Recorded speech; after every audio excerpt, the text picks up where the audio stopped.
Alhamdulillahi Rabbil Alamin.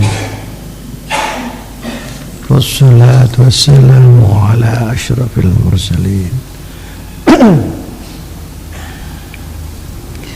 Sayyidina wa maulana wa syafi'ina wa uswatina wa habibina wa qurrati a'yunina Muhammadin sallallahu alaihi wasallam wa ala alihi wa sahbihi ila yaumil qiyam. Subhanaka la ilma lana illa ma 'allamtana innaka antal alimul hakim. Rabbana atina min ladunka rahmah wa hayyi' lana min amrina rasyada. Amma ba'd. Anak-anak sekalian, dalam pengajian yang lalu tentang tasyrik Islami sudah saya sampaikan bahwa kebutuhan pertama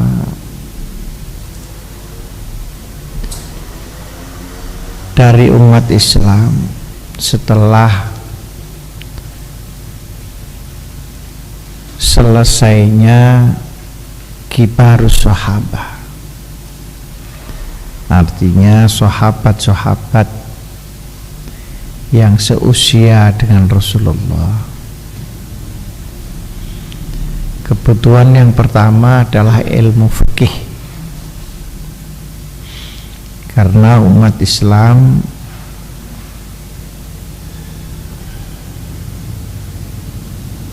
memerlukan kepastian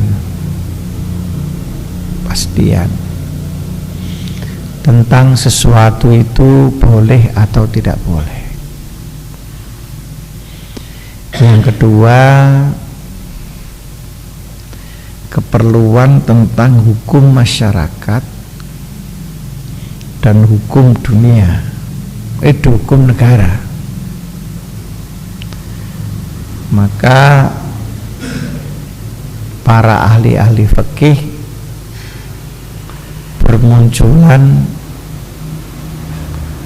mulai Imam Hanafi sampai yang terakhir Imam Ahmad bin Hanbal. Sebenarnya mazhab-mazhab di dalam ilmu fikih tidak hanya 4 itu, tapi sangat banyak. Hanya yang mempunyai metode dan sistem pemikiran, dalam bahasa Arab disebut manhaj, yang dapat diteliti adalah 4 mazhab besar itu. Periode selanjutnya adalah periode tabi'in, setelah periode sahabat. Lahirlah kebutuhan baru di dalam ilmu Islam, yakni ilmu tauhid atau disebut ilmu usuluddin, disebut pula ilmu kalam. Itu sama, ilmu kalam, ilmu tauhid, ilmu usuluddin, ini sama.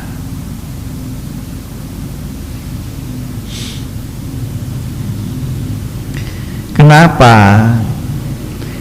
Karena setelah umat Islam mempunyai patokan-patokan di dalam hukum Islam, baik secara pribadi, secara masyarakat, atau secara negara,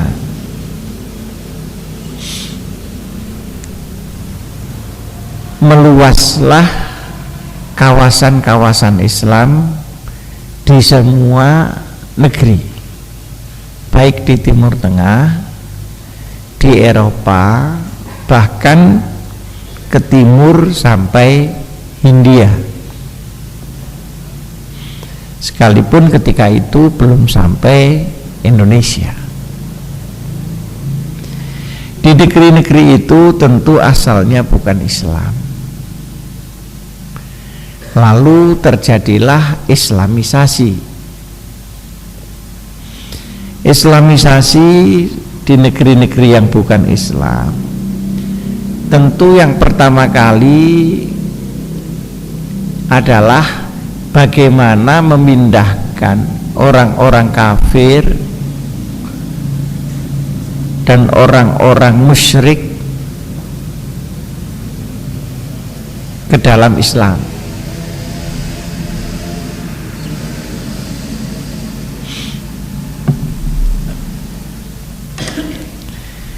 Maka diperlukan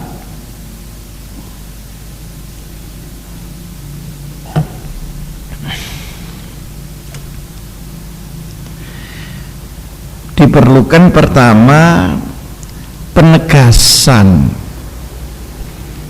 terhadap akidah atau keyakinan Islam di tengah-tengah keyakinan yang macam-macam itu. Wa anna hadza sabili mustaqima fattabi'uhu wa la tattabi'us subula fatafarraqu bikum an sabili.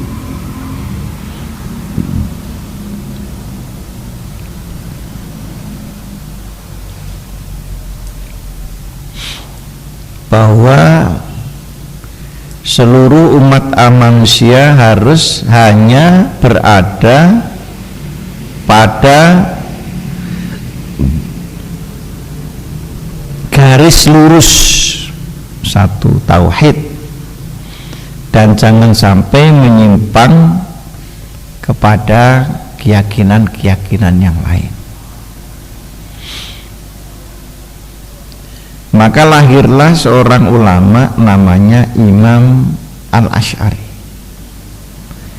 Imam Al-Asy'ari ini masih cucu dari Abu Musa Al-Asy'ari pada zaman Sayyidina Ali karramallahu wajhah.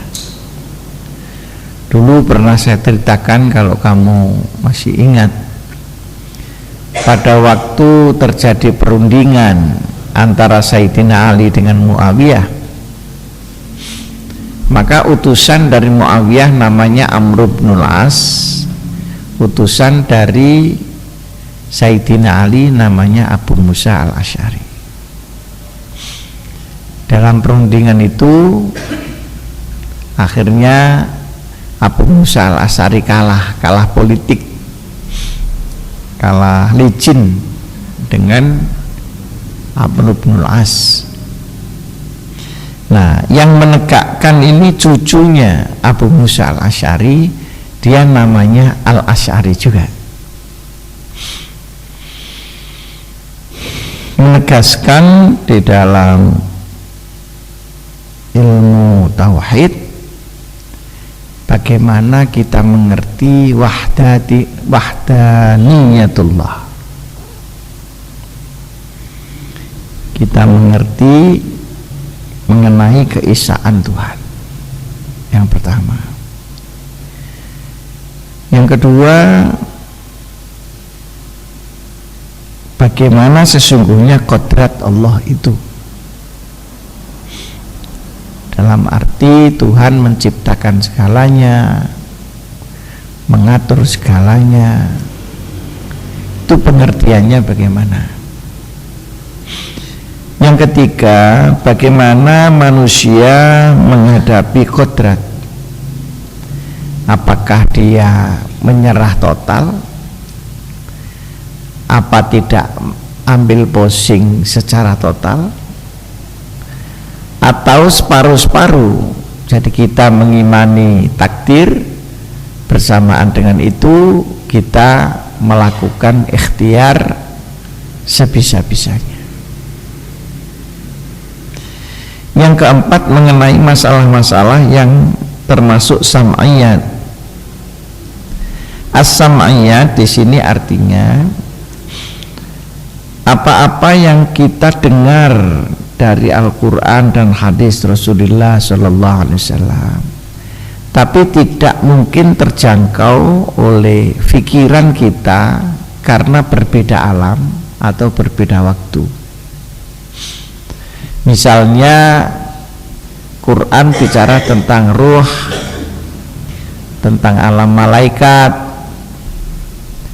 tentang alam akhirat, tentang alam kubur, tentang alam malakut, alam jabarut dan sebagainya. Ini adalah alam-alam yang kita tidak mungkin menjangkau dengan ilmu dan nalar kita. Kita hanya mendengar kemudian percaya. Nah, hal-hal semacam itu disebut sam'iyat. Nah, mari sekarang kita uraikan satu persatu tentang 4 hal pokok di dalam ilmu tauhid ini. Pertama, bahwa Allah satu, tidak ada sekutu bagi Allah. Allah tidak melahirkan, Allah tidak dilahirkan, Allah tidak berupa dan serupa apapun, karena apapun itu adalah makhluk Allah.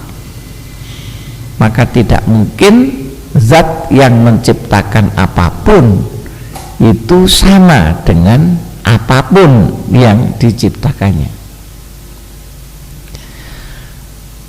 Allah yang mengatur,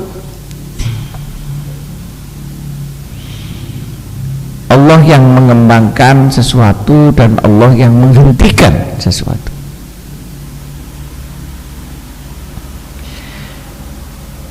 Suasana atau keadaan yang menggambarkan atau yang menjelaskan tentang Allah ini berada pada asma Allah yang jumlahnya 99 itu. Itu namanya Asmaul Husna. Ini disusun oleh Imam Al-Asy'ari. Di dalam Al-Quran itu bertebaran. Jadi Allah Ar-Rahman, Ar-Rahim, Al-Quddus, As-Salam, Al-Muhaimin, Al-Jabbar, Al-Qahar. Pada asma-asma Allah itu terkandung sifat Allah, terkandung sifat Allah.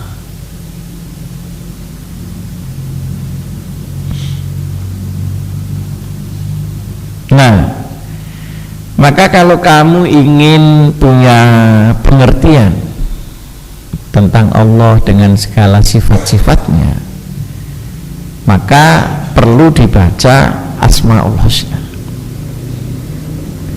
Jumlahnya 99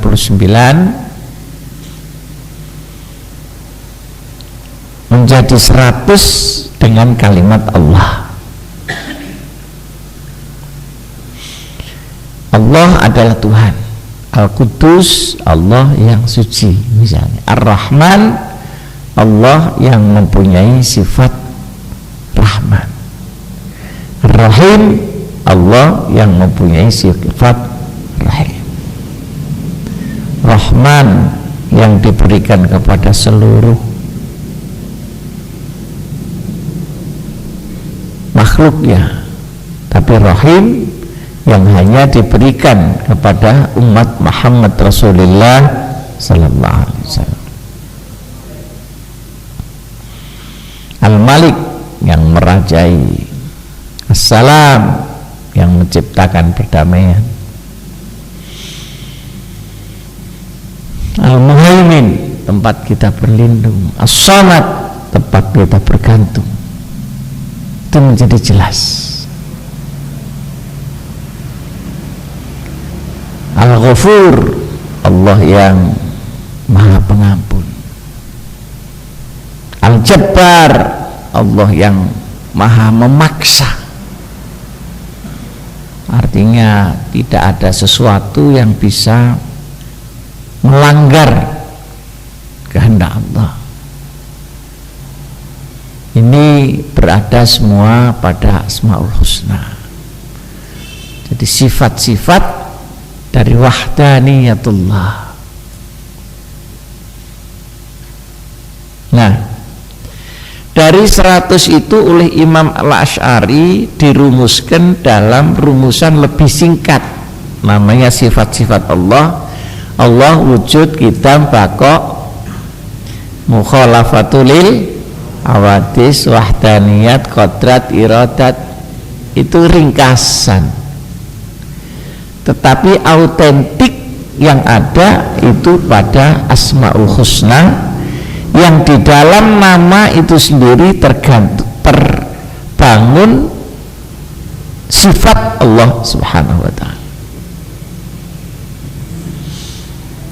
Maka banyak anak-anak yang suka wiridan Asmaul Husna, cuma itu berat, hatinya harus bersih. Dibaca Asmaul Husna kan tergambar wahdaniyatullah, keesaan Tuhan dengan seluruh sifat-sifatnya. Bagian kedua yang penting sekali dalam ilmu tauhid adalah masalah takdir. Bagaimana pengertian dari takdir itu?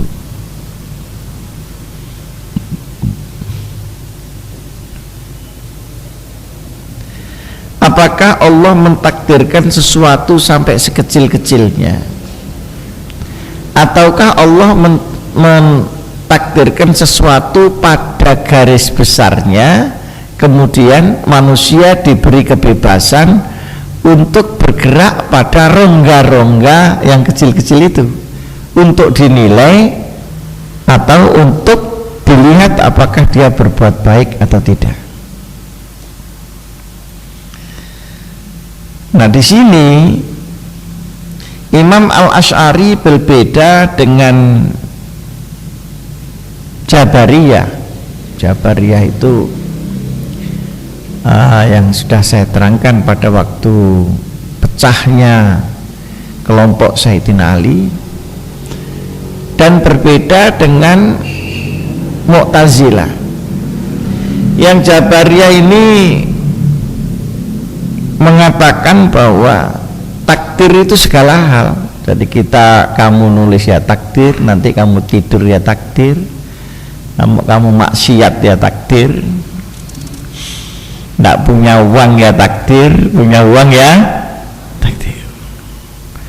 Jadi orang itu dianggap sebagai wayang secara penuh. Jadi tidak ada rongga di situ untuk ikhtiar. Ini kelompok Jabariyah, kelompok-kelompok yang disebut di dalam ilmu teologi itu kelompok pesimistis atau kelompok minimalis atau kelompok konservatif. Itu bahasa-bahasa barat, tetapi bahasa yang baku di dalam tarikh tasyri' itu adalah disebut Jabariyah. Nah, sehingga khairihi wa syarrihi minallah, kita mendapatkan baik dan buruk itu semuanya dari Allah. Jadi kita itu tidak ada ruang sama sekali untuk berikhtiar secara independen dalam perilaku.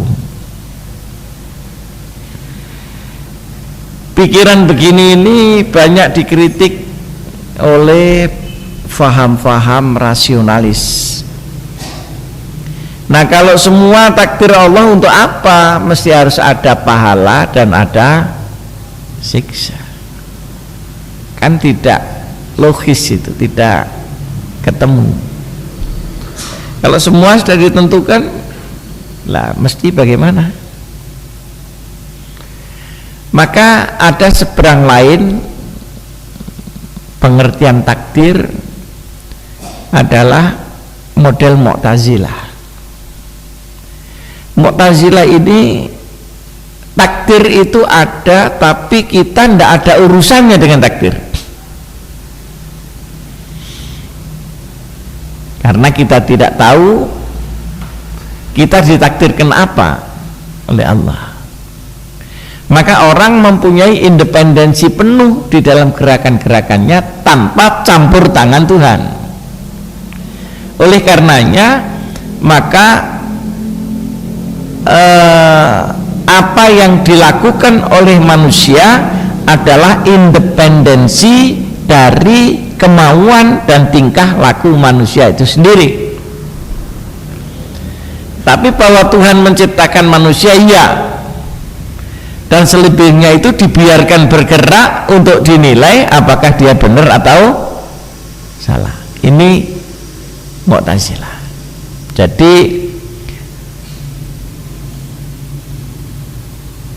Mu'tazilah ini di dalam masalah takdir, dia tidak memperhatikan takdir sebagai sesuatu yang difikirkan. Nah, kalau yang Jabariyah nanti nemen sopo wae takdir, ngantek kalau popo keplindes sepur ya takdir. Maka itu kemudian ditengahi oleh Imam Al-Asy'ari bahwa Allah mempunyai takdirnya dan Allah mengatur takdir orang itu, tetapi Allah memberikan sejumlah ruang gerak untuk diketahui apakah dia soleh atau tidak.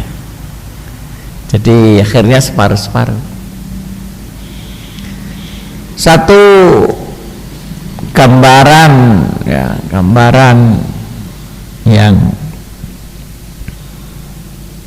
jelas bahwa kita semua manusia bebas berbuat apa saja, tapi ternyata dibatasi umur kan. Kalau umurnya sudah selesai kan tidak bebas lagi. Tapi bahwa ada ruang kebebasan memang iya. Dan ruang kebebasan ini juga banyak petak-petaknya. Misalnya kamu masih muda, makan apa aja boleh. Saya ini sudah tua, ngerasa mau makan pencit, makan yang agak kasar aja sudah terbatas. Artinya menurut Al-Asy'ari bahwa Allah mempunyai takdirnya kepada manusia, tetapi ada ruang dan rongga di situ untuk bergerak. Maka pergerakan inilah yang dinilai in khairan fa khairun, in syarran syarr. Itulah kemudian yang dipakai sampai dengan sekarang tauhid atau usuluddin menurut ahli sunnah wal jamaah. Apakah ada sisa-sisa sekarang? Rata-rata orang Islam di dunia ini yang 85% sekarang itu mengikuti pemikiran Al-Asy'ari itu tadi. Jadi Allah dengan takdirnya, di sela-sela takdir itu ada rongga tempat ikhtiar manusia, dan di dalam rongga itulah yang dinilai apakah dia baik atau buruk.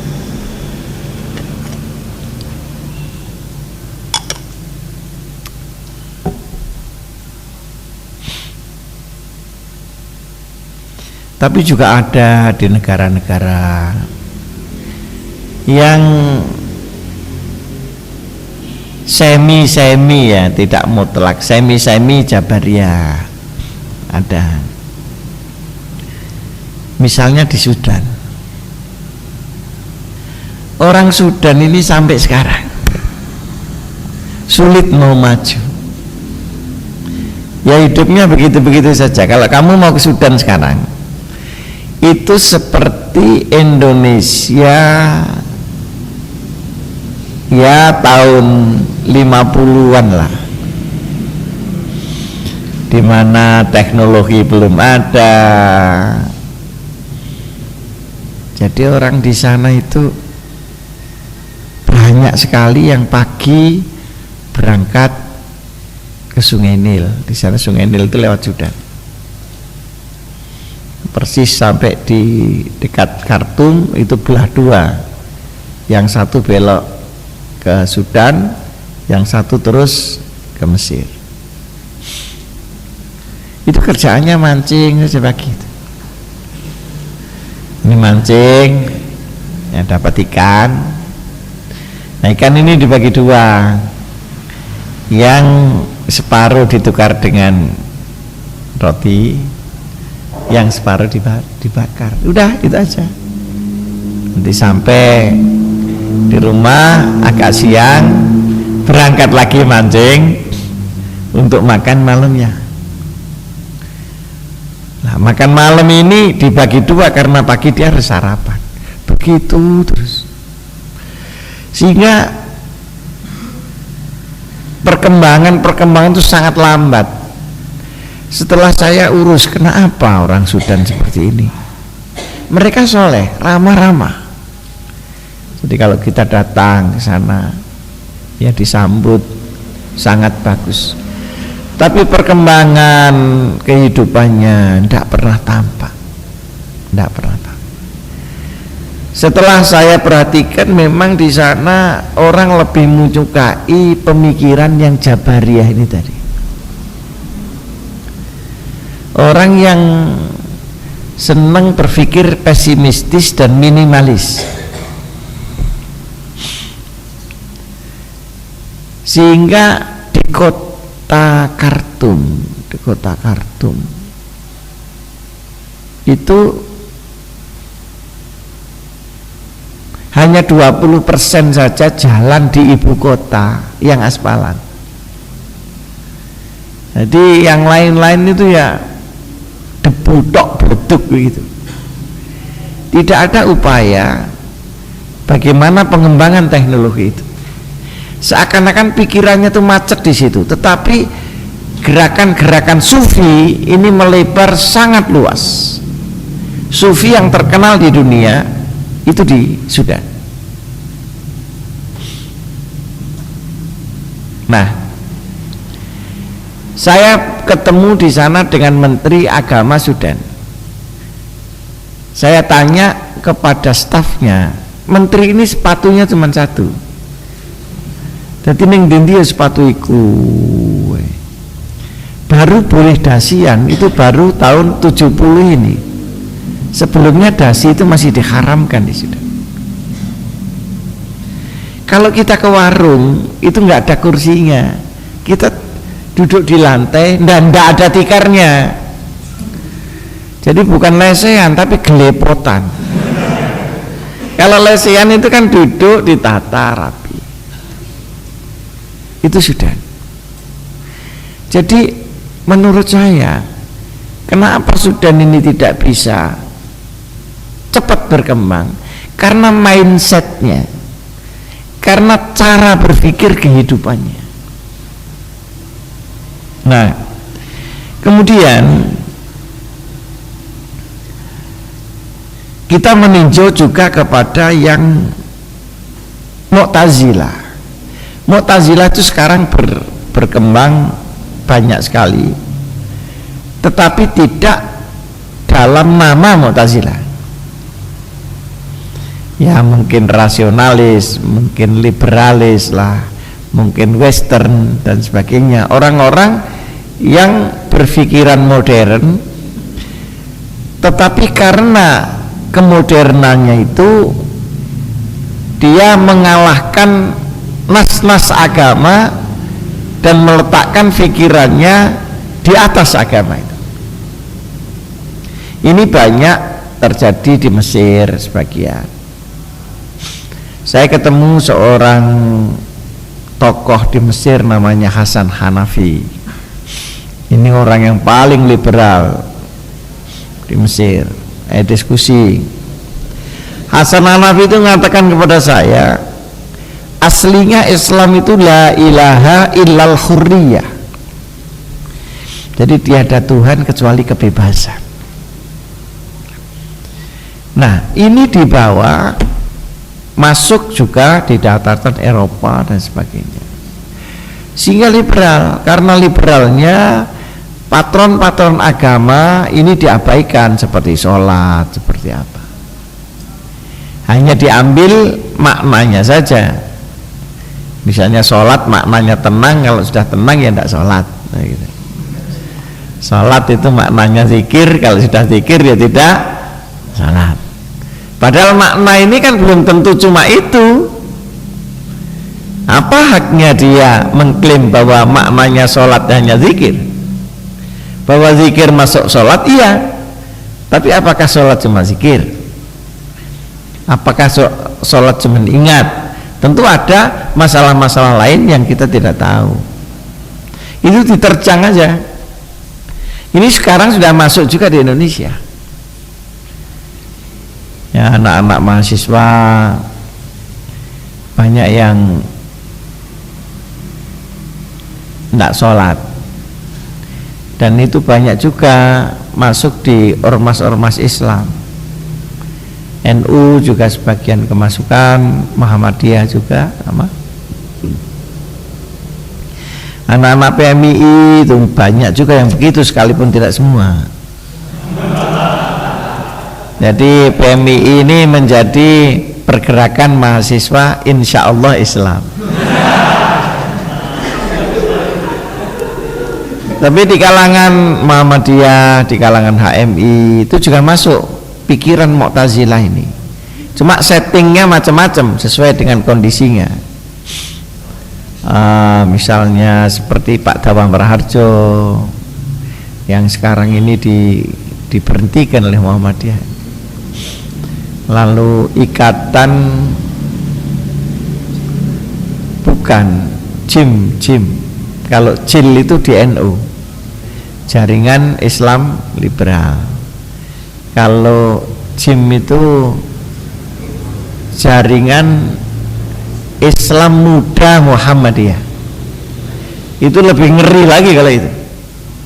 Jadi bagaimana dia meletakkan rasionalitas pemikiran itu di atas nas-nas Al-Quran dan hadis Rasulullah Sallallahu Alaihi Wasallam.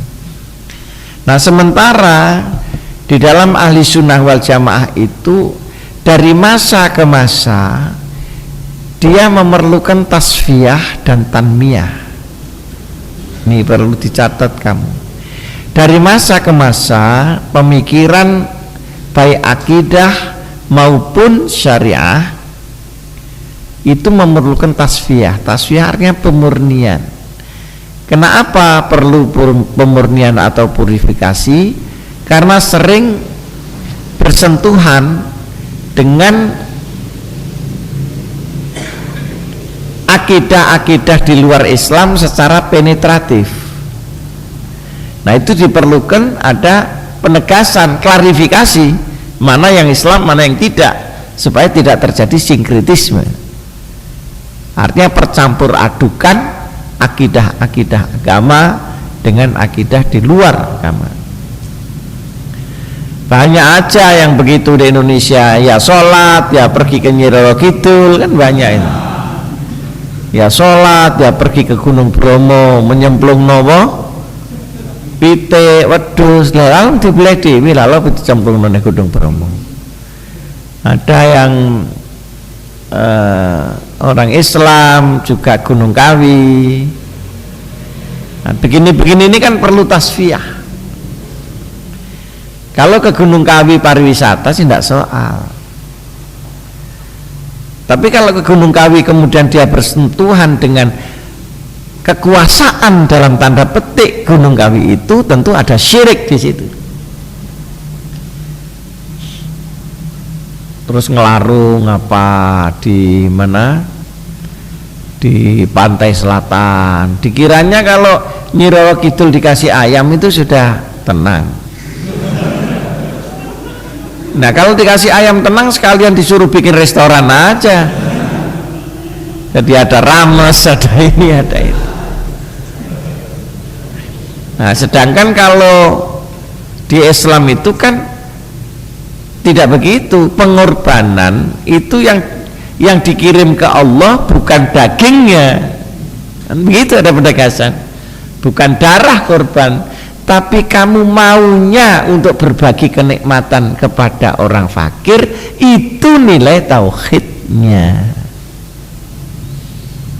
Jadi bukan Allah dikirim sate, tapi kamu mau berkorban kambing, terus orang miskin yang tidak pernah makan sate dia makan, ada kegembiraan di situ, ada belas kasih di situ. Maka belas kasih sesama itulah yang menjadi amal. Itu kan harus ada penegasan begitu. Kalau tidak begitu terus dipotong kepala kerbau ditanam, kan lebih baik digulai. Ditanam itu untuk siapa? Untuk Tuhan. Loh, masa Tuhan harus makan kepala kerbau? Nah begini-begini ini perlu tasfiyah. Jadi perlu apa? Penjernihan. Jangan semua demokrasi gitu. Mana yang hak dan mana yang batil. Wala talbisul haq bil batil wa taktumul haq wa antum ta'lamun. Jangan dicampur itu antara yang hak dengan yang batil.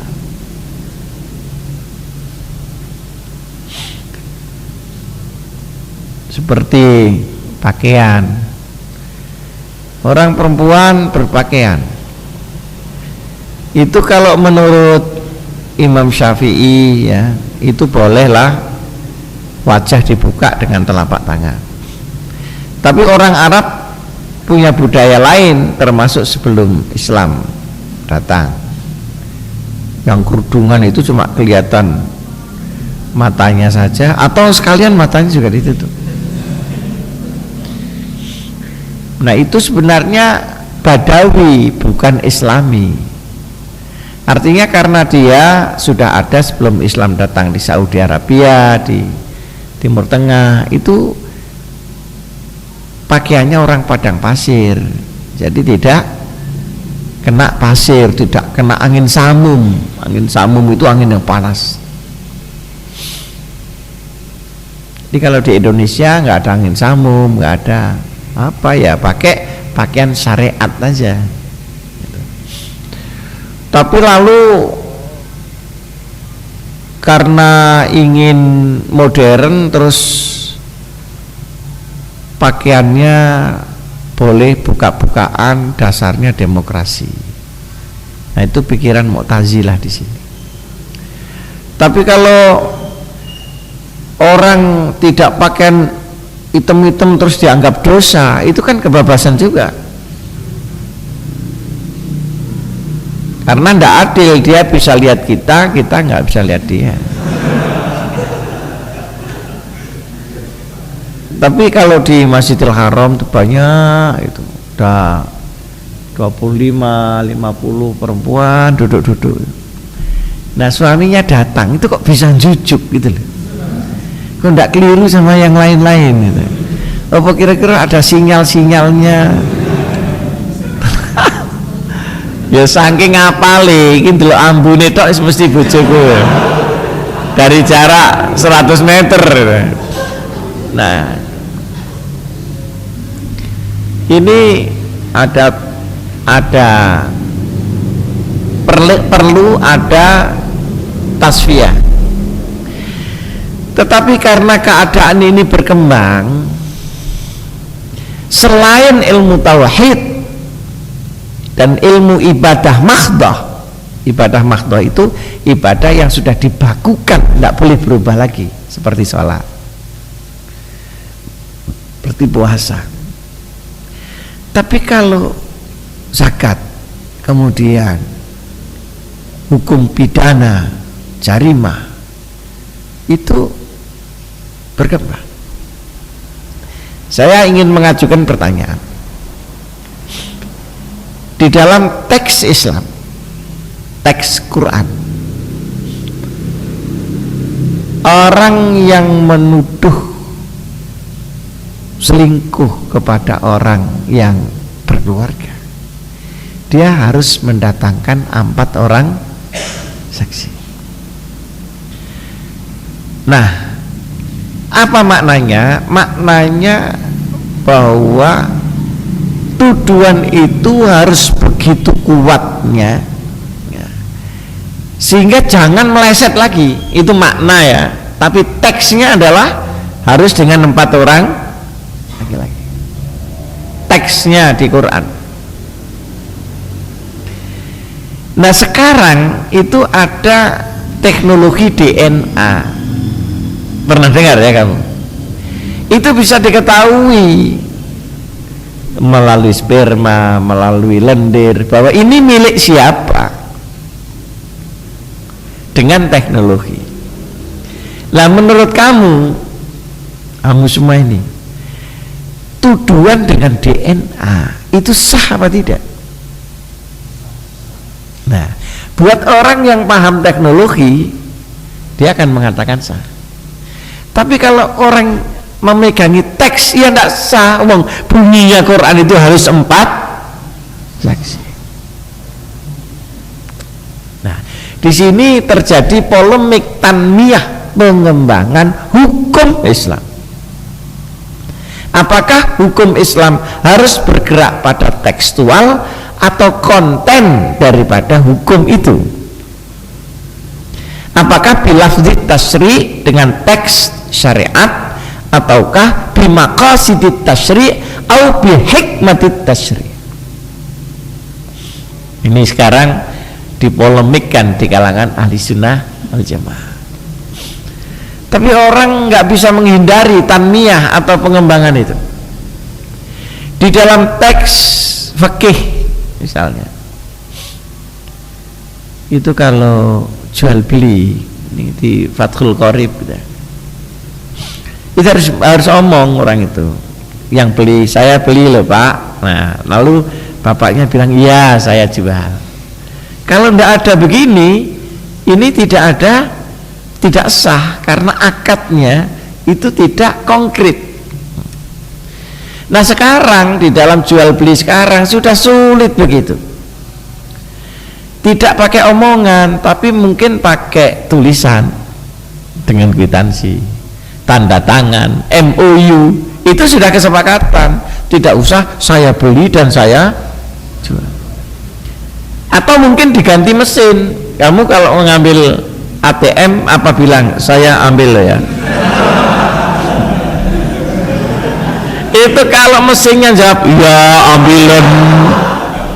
Iku gak sido njupuk kene iso mlayu kene. Iki sehingga apakah lisanul hal itu bisa menggantikan teks, ataukah bentuk lain bisa menggantikan teks apa tidak? Lah ini perkembangan tanmiyahnya di situ. Tapi itu di luar masalah tauhid dan di luar masalah ibadah makhdoh, itu biasanya di dalam bidang muamalah. Apakah tanda tangan itu bisa mewakili akad? Cap jempol mewakili akad. DNA mewakili bukti. Apakah 4 orang itu harus 4 orang? Apakah yang dimaksud itu keyakinan yang seyakin-yakinnya bahwa perbuatan itu telah berlangsung? Nah, ini tanmiyah inilah yang terus menerus dilakukan di kalangan garis tengah tadi itu ya, yang ahli sunnah wal jamaah, dan sampai sekarang itu tidak akan berhenti terus. Tapi menurut saya sepanjang masih dalam konteks frame akidah dan syariah yang benar, itu masih bisa diterima tanmiyah seperti itu. Tapi kalau sudah merobek-robek nas, nah tentu lain. Jadi tanmiyah itu adalah penafsiran dari nas, bukan penolakan dari nas. Beda kan ya? Jadi kalau nas 4 saksi itu diartikan teks, maka harus orang. Kalau diartikan maknawi itu harus ada keyakinan saja, bukan orang. Tapi kalau keyakinan itu sudah dibuang, nah itu berarti sudah membuang makna dan membuang teks daripada ayat. Itu yang terakhir, ini yang tidak boleh. Seperti hukumnya poligami.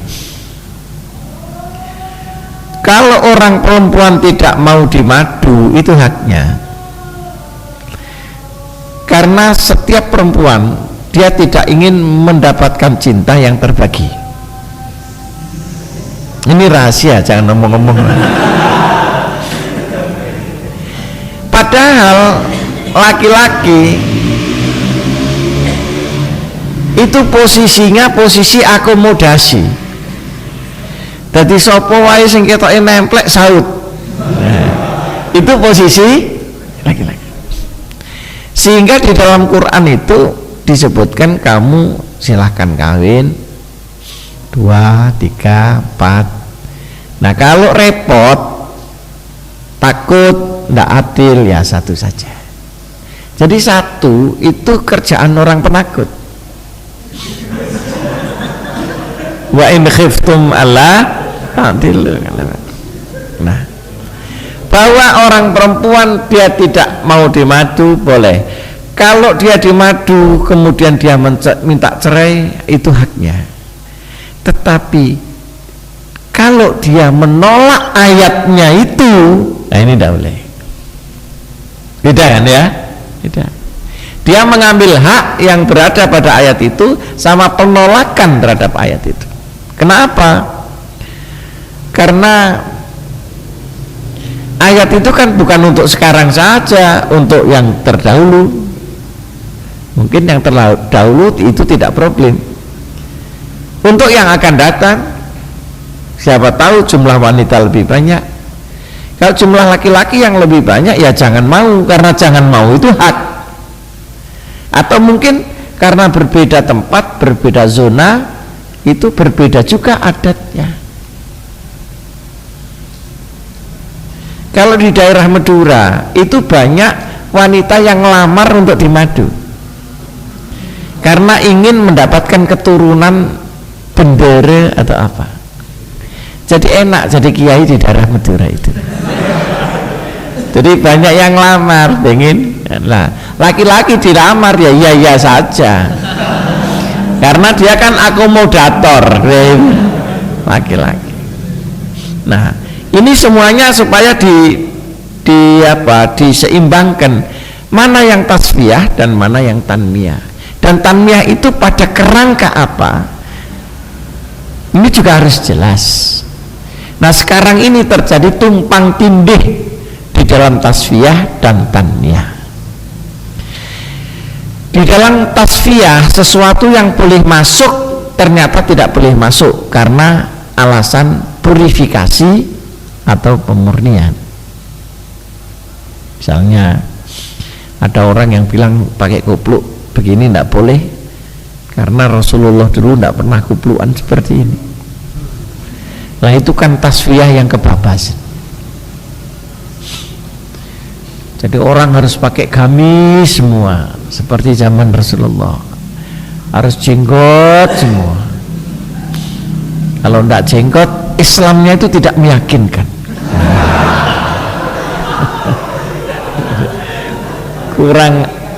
kurang Islami. Menurut saya bukan kurang Islami, kurang Arabi. Iya, beda kan?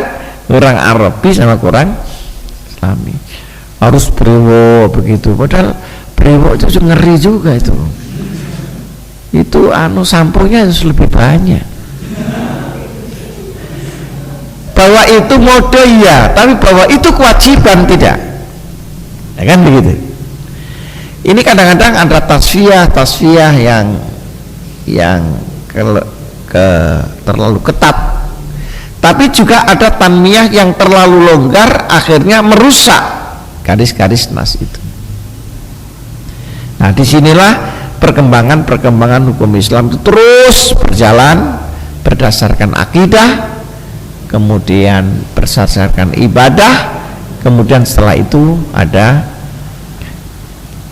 muamalah yang paling terus menerus cepat bergeraknya itu adalah masalah ekonomi, masalah kesehatan dan kedokteran, dan masalah tata nilai budaya.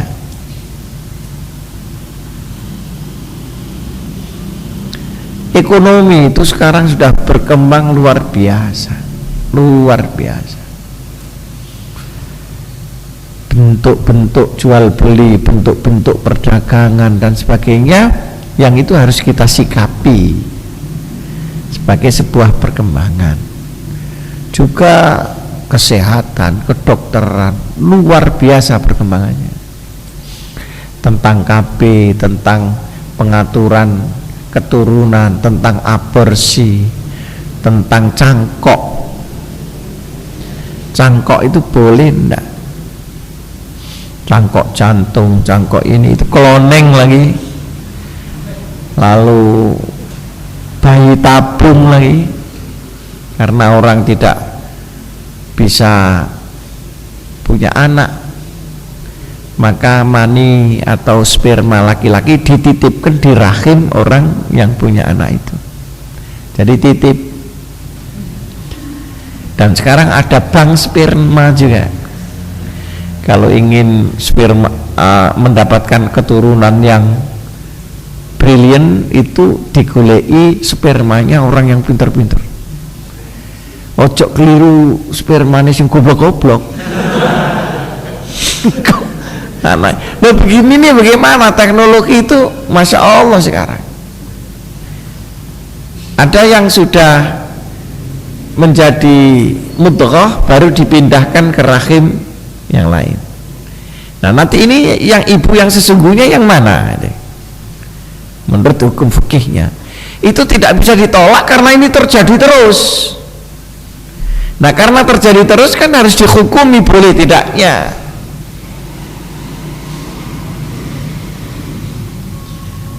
Nah, tetapi insya Allah ya, dengan keseimbangan antara tauhid, keseimbangan dengan ibadah, dengan muamalah, semua bisa diatasi. Karena keyakinan kita bahwa Islam itu diciptakan untuk selamanya sampai hari kiamat. Berarti hal-hal itu pasti bisa dijawab oleh Islam, boleh atau tidak boleh. Allahumma sholli ala sayyidina Muhammad wa sallim ala sahabat Rasulillah ya jama'in walhamdulillahi rabbil alamin. Rabbana salimna min afatid dunya wa azabil akhirah wa fitnatihim wa baliyatihim innaka ala kulli syai'in qadir ya aziz ya ghaffar ya rabbal alamin. Rabbana wa atina ma wa'adtana ala rasul wa la tukhzina yaumal qiyamah innaka la tukhliful mi'ad. Rabbana atina fid dunya hasanah wa fil akhirati hasanah wa qina adzaban nar. Subhana rabbika rabbil izzati amma wa salamun alal mursalin walhamdulillahi rabbil alamin. Al-Fatihah.